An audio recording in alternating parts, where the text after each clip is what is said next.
بسم اللہ الرحمن الرحیم۔ السلام علیکم ناظرین، آج اس ویڈیو میں ہم آپ کو قرآنی وظائف میں کامیابی حاصل کرنے کا ایک بے حد مجرب طریقہ بتائیں گے۔ اس کے علاوہ اسی ویڈیو میں صدقات و خیرات کے صحیح اور مستحق افراد کو ادا کرنے کی روحانی اہمیت کے بارے میں بھی وہ باتیں آپ سے شیئر کریں گے جو کہ ہمارے تجربات و مشاہدات میں آئی ہیں۔ ناظرین، وظائف کی کامیابی کا دار و مدار چند شرائط پر ہوتا ہے۔ اگر ان شرائط پر عمل نہ کیا جائے تو ضروری نہیں کہ آپ کو وظائف میں کامیابی ملے۔ اس لیے آپ آستانہ سے کوئی بھی وظیفہ حاصل کر کے پڑھیں تو وظائف کی شرائط کو ضرور مد نظر رکھیں۔ ان شرائط میں پہلی شرط شرعی احکامات کی پابندی ہے، دوسری شرط اجازت ہے، یعنی آپ سلسلہ کے بزرگوں سے اجازت حاصل کرنے کے بعد ہی متعلقہ عمل پڑھیں۔ تیسری شرط بدبودار اشیاء کے استعمال سے پرہیز کرنا ہے، اور چوتھی اہم شرط صدقات و خیرات کا صحیح جگہ پر ادا کرنا ہے۔ ناظرین، ان شرائط میں سب سے زیادہ اہم اور نازک شرط صدقات و خیرات کا صحیح جگہ پر ادا کرنا ہے۔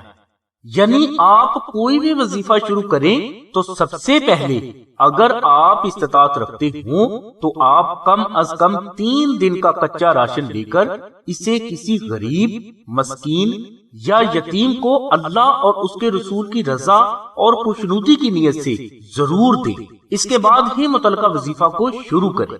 قرآنی وظائف میں کامیابی کے لیے بعض بزرگوں نے اس شرط کو سب سے زیادہ ضروری قرار دیا ہے۔ بعض بزرگ فرماتے ہیں کہ وظائف کی کامیابی کا 90% سے زیادہ دار و مدار صدقات و خیرات کی صحیح ادائیگی پر ہی ہوتا ہے۔ یہ خیرات آپ پیشہ ور بیکاری، نشہ کرنے والے یا اس فرد کو نہیں ادا کر سکتے جو اس کا مستحق نہیں، کیونکہ اگر آپ پیشہ ور بیکاری کو خیرات دیتے ہیں تو آپ معاشرے میں ان بیکاریوں کی تعداد میں اضافہ کرنے کا سبب بن رہے ہوتے ہیں۔ اس کے علاوہ آپ اس بات کا بھی سبب بن رہے ہوتے ہیں کہ لوگ محنت مزدوری کر کے رزق نہ کمائیں۔ اس لیے یہ ایک گناہ ہے، اور اس طرح کرنے سے آپ کا راشن خیرات کے زمرے میں ہرگز نہیں آئے گا۔ اسی طرح نشہ کرنے والے کو اگر آپ خیرات کریں گے تو اس سے آپ کی خیرات سے وہ نشہ ہی خریدے گا، جس کا مطلب یہ ہے کہ آپ نے ایک نشہ کرنے والے کو اس کا نشہ حاصل کرنے میں اس کی مدد کی۔ اسی طرح غیر مستحق افراد کو خیرات دینا بھی گناہ ہے، کیونکہ یہ ان یتیموں، مسکینوں، بیوہ عورتوں اور لاوارث افراد کا حق ہے جن کا کوئی بھی وسیلہ نہیں۔ غیر مستحق افراد کو خیرات کرنے سے مراد یہ ہے کہ آپ مستحق افراد کا حق کھا رہے ہیں۔ یاد رکھیں کہ آپ کی کمائی میں غریب، مسکین، یتیم، بیوہ عورتیں، لاوارث اور بھوکے افراد کا بھی حق ہے۔ اگر آپ ان کا حق انہیں ادا نہیں کریں گے، ادھر ادھر لگا دیں گے، تو دنیا اور آخرت دونوں جہانوں میں آپ کو اس کا جواب دینا پڑے گا۔ اسی طرح خیرات کبھی بھی ایسی جماعت کو نہ کریں جو آپ کی خیرات کو مسلک پرستی، فرقہ واریت اور دہشت گردی وغیرہ کے کاموں میں استعمال کریں۔ اگر ان لوگوں کو آپ خیرات کرتے ہیں تو اس کا مطلب یہ ہوتا ہے کہ آپ بھی ان کے ساتھ ہیں۔ ناظرین، خیرات ادا کرنے کا صحیح طریقہ یہ ہے کہ آپ سب سے پہلے اپنے رشتہ داروں میں دیکھیں۔ اگر کوئی فرد حقیقت میں ضرورت مند ہے اور اس کے گھر میں راشن نہیں تو اسے یہ خیرات ضرور کریں، اور اگر آپ کو آپ کے رشتہ داروں میں ایسا فرد نہ ملے تو آپ اپنے ہمسایہ یا گلی محلے کے افراد میں سے کوئی مستحق فرد تلاش کر لیں۔ اگر ان دونوں جگہوں پر آپ کو مستحق نہ ملے تو پھر آپ باہر مستحق فرد کو تلاش کر کے اس کو خیرات کر سکتے ہیں۔ ناظرین، یہ کام آسان نہیں مگر یہی ضروری ہے۔ صدقات و خیرات اگر آپ کے صحیح جگہ پر لگ جائے تو آپ کی زندگی کی مشکلات اللہ تبارک و تعالیٰ کے کرم سے اور حضور نبی کریم صلی اللہ علیہ وسلم کے صدقے میں فوراً حل ہونا شروع ہو جاتی ہے، اور اس فرد کو اللہ کی غیبی مدد کا احساس بھی ہونا شروع ہو جاتا ہے۔ اسلام میں خیرات ادا کرنا ایک بے حد نازک مسئلہ ہے، اس لیے اسے احتیاط سے ہی مستحق تک پہنچانا ہی بے حد ضروری ہے۔ غیر مستحق افراد کو خیرات دینا اجر و ثواب کا باعث نہیں، بلکہ غیر مستحق افراد کو خیرات دے کر آپ ایک گناہ کا کام کر رہے ہوتے ہیں، کیونکہ خیرات صرف غریب، مسکین، یتیم، بیوہ عورتوں اور لاوارثوں کا حق ہے، اور اگر کوئی فرد ان کا حق کسی دوسرے فرد کو دے گا تو مطلب یہی ہے کہ اس نے ان بے وارثوں کا حق کھایا، جو کہ گناہ ہے۔ روحانیت میں خیرات کو بے حد احتیاط سے صرف مستحق اور ضرورت مند افراد تک ہی پہنچایا جاتا ہے۔ بعض بزرگ فرماتے ہیں کہ روحانیت میں اگر کسی فرد نے 40 سال تک عبادت و ریاضت کر کے اللہ کی بارگاہ سے فیض حاصل کیا تو بھی خیرات کی لاپرواہی اس کے روحانی فیض کو ختم کر سکتی ہے۔ یاد رہے کہ جو لوگ مجبور ہیں، ان کے گھر کھانے پینے کو کچھ نہیں اور وہ لاوارث ہیں، تو ایسے افراد کے وارث خود حضور نبی کریم صلی اللہ علیہ وسلم کی ذات مبارک ہوتی ہے۔ اس لیے جو فرد خیرات صحیح مستحق افراد تک نہیں پہنچاتی تو گویا اس فرد نے ان افراد کا حق کھایا جن کے وارث خود حضور نبی کریم صلی اللہ علیہ وسلم کی ذات مبارک ہے۔ ناظرین، ہمارے پاکستان میں اگر خیرات کو صحیح مستحق افراد تک پہنچانا شروع کر دیا جائے تو ہمارے پاکستان کی غربت چند دنوں میں ختم ہو سکتی ہے۔ اس سلسلہ میں ایک بزرگ کی ایک چھوٹی سی مثال پیش کرتا ہوں کہ ہمارے سلسلہ کے ایک بزرگ پیر شاہد بھائی کو ایک بار رشیا سے کسی مرید نے اپنے والد کی برسی پر دعوت نامہ بھیجا، تو پیر شاہد بھائی نے پوچھا کہ آپ یہ برسی کیسے کر رہے ہیں اور اس پر کتنا خرچ آ رہا ہے؟ تو اس فرد نے پیر شاہد بھائی سے کہا کہ جناب اس برسی میں تقریباً 3000 لوگ ہوں گے اور اس پر تقریباً 50 لاکھ روپیہ خرچ آ رہا ہے۔ شاہد بھائی نے اس مرید سے پوچھا کہ جو لوگ آپ نے انوائٹ کیے ہیں وہ کون ہیں؟ تو اس مرید نے کہا کہ کچھ عزیز و اقارب رشتہ دار ہیں، کچھ دوست ہیں اور کچھ وہ لوگ ہیں جن سے ہمارے کاروباری تعلقات ہیں، یعنی یہ سبھی لوگ ایسے ہیں جو صاحب حیثیت ہیں اور ان کے گھروں میں وافر راشن اور بینکوں میں وافر پیسہ موجود ہے۔ یعنی یہ فرد اپنے باپ کی برسی کے نام پر خیرات کا کھانا ان لوگوں کو کھلا رہا ہے جو اس کے مستحق نہیں۔ شاہد بھائی نے اس فرد سے کہا کہ اس برسی کروانے کا آپ کا مقصد کیا ہے؟ تو اس نے کہا کہ والد صاحب کی ایصال ثواب اور بخشش کی نیت سے یہ میں برسی کروا رہا ہوں۔ تو اس پر شاہد بھائی نے کہا کہ بھائی میرے کہ 50 لاکھ کا لنگر کسی غیر مستحق افراد کو کھلانے سے 50 لاکھ گنا بہتر یہ ہے کہ تم صرف ایک ایسے فرد کو تلاش کر لو جو حقیقت میں لاوارث ہے اور ضرورت مند ہے، اسے صرف ایک لقمہ کھلا دو۔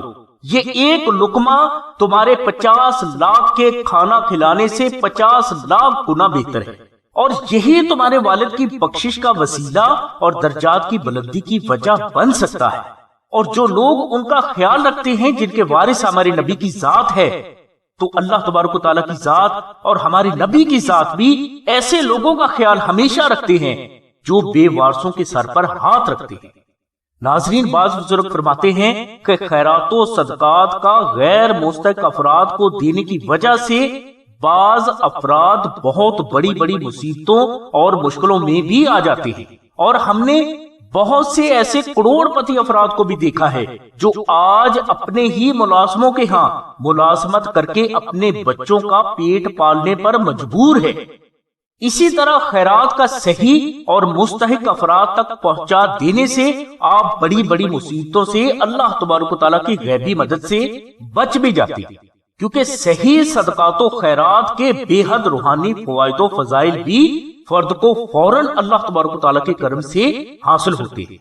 بعض بزرگ فرماتے ہیں کہ اگر کوئی فرد وظیفہ پڑھتا ہے تو اس وظیفہ کی برکت سے اس فرد کی مشکل آسان ہونے کے امکانات صرف 10% ہوتے ہیں، مگر صحیح صدقات و خیرات آپ کی مشکلات کو آسان کرنے کے لیے 90% سے زیادہ سبب بنتی ہے۔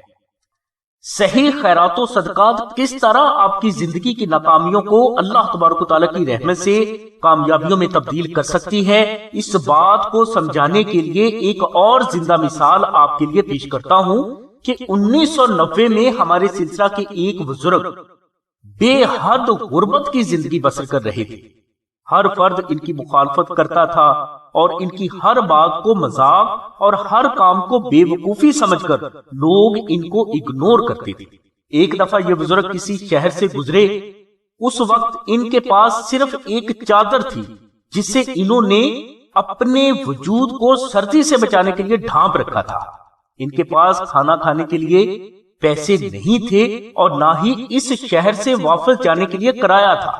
اسی دوران ان بزرگوں نے ایک بوڑھے آدمی کو ایک دروازے پر جسم ڈھانپنے کے لیے کپڑا مانگتے ہوئے دیکھا. یہ بوڑھا آدمی سردی سے کانپ رہا تھا. متعلقہ گھر والوں نے اس فرد کے لیے دروازہ نہ کھولا اور یہ بوڑھا آدمی کانپتا ہوا آگے چل پڑا. ان بزرگوں سے اس بوڑھے آدمی کی بیچارگی برداشت نہ ہوئی. انہوں نے فوراً اپنی گرم چادر اپنے وجود سے اتار کر اس بوڑھے آدمی کے وجود کو ڈھانپ دیا اور آپ خود آگے چل دیے. ہمارے بزرگوں نے وہ ساری رات سردی میں گزاری مگر ہمارے بزرگوں کا دل اس خیرات سے مطمئن ہو گیا تھا. ہمارے بزرگوں نے اپنی گرم چادر اس بوڑھے آدمی کو خیرات کی نیت سے نہیں دی تھی بلکہ بزرگ فرماتے ہیں کہ اصل میں یہ گرم چادر اللہ تبارک و تعالیٰ کی ذات نے اسی بوڑھے آدمی کے لیے انہیں عطا فرمائی تھی. لہٰذا جس کی وہ چادر تھی اس کے پاس پہنچ گئی تو اس میں صدقات و خیرات کا تو سوال ہی پیدا نہیں ہوتا. مگر اللہ تبارک و تعالیٰ کی بارگاہ میں ہمارے بزرگوں کا ایک ضرورت مند کو چادر دے دینا اس قدر پسند آیا کہ اللہ تبارک و تعالیٰ کی ذات نے صرف چند دنوں میں اس کی برکت سے ہمارے بزرگوں کی زندگی بدل. بزرگوں کی زندگی کچھ اس انداز سے بدلی کہ آپ جب اپنے علاقے میں پہنچے تو وہاں ایک مسجد میں میلاد شریف کی محفل تھی. ہمارے بزرگ لنگر کی نیت سے اور میلاد شریف سننے کی نیت سے وہاں تشریف لے گئے. دوران میلاد شریف ایک مقرر کی طبیعت خراب ہو گئی جس سے محفل ڈسٹرب ہو سکتی تھی. آپ نے انتظامیہ سے ریکویسٹ کی کہ اگر وہ اجازت دیں تو بزرگ حضور نبی کریم صلی اللہ علیہ وسلم کی شان مبارک کے حوالے سے بیان کر دیں. انتظامیہ نے اس بات کی اجازت دے دی. ہمارے بزرگوں نے جب اس مسجد میں حضور نبی کریم صلی اللہ علیہ وسلم کی شان مبارک میں بیان پڑھا تو اس بیان پر دنیا اشکبار ہو گئی. ہر فرد غیر ارادی طور پر اس مسجد میں بیان سننے کی نیت سے آنے لگا کہ مسجد میں جگہ کم پڑ گئی اور لوگ یہ بیان سننے کے لیے اس مسجد کی گلی میں ہجوم ڈال کر بیٹھ گئے. اور جب تک یہ بیان جاری رہا تو اس مقام پر ہمارے بزرگوں کے بیان کے علاوہ سناٹا ہی سناٹا تھا. لوگ محبت مصطفیٰ کے اس بیان میں غرق ہو گئے. 1 گھنٹہ 45 منٹ کے اس بیان نے ہزاروں لوگوں کے دلوں میں محبت مصطفیٰ کو بھر دیا. لوگوں نے ہمارے بزرگوں کی بے حد خدمت کی جو کہ آپ نے اسی مسجد میں ادا کر دی. آپ کا بیان ہمارے دادا پیر مرشد نے بھی سنا تو انہوں نے فوراً سرکار کو لاہور میں طلب فرمایا. اسی جگہ سرکار نے ان کی بیعت بھی کی اور کچھ ہی عرصہ میں دادا پیر مرشد کا انتقال ہو گیا اور ان کی گدی کے روحانی وارث بھی ہمارے پیر مرشد ہی بنے. اب دنیا میں ہمارے بزرگوں کے لاکھوں مرید ہیں جو آپ کا نام بے حد ادب سے لیتے ہیں اور آپ سے روحانی فیض حاصل کرنے کے طلبگار بھی ہیں. آج ہر فرد ہمارے ان بزرگوں کا بے حد ادب کرتا ہے اور کوئی بھی فرد ہمارے بزرگوں کے سامنے نظریں اٹھانے کی ہمت نہیں کرتا. آج بہت سے گھر ایسے ہیں جہاں ہمارے بزرگوں کی دی ہوئی خیرات جاتی ہے اور بہت سے بچے ایسے ہیں جو ہمارے بزرگوں کی وجہ سے تعلیم حاصل کر رہے ہیں. یعنی اللہ تبارک و تعالیٰ نے ہمارے بزرگوں کو حضور نبی اکرم صلی اللہ علیہ وسلم کے صدقے میں آج بے حد و حساب عزت اور فیض سے نوازا ہے. اور ہمارے بزرگ یہ فرماتے ہیں کہ اللہ کی ذات نے ان کی وہی نیکی کا یہ اجر دیا ہے جو آپ نے راہ چلتے ایک بوڑھے فرد کو اسے سردی سے بچانے کے لیے کی تھی.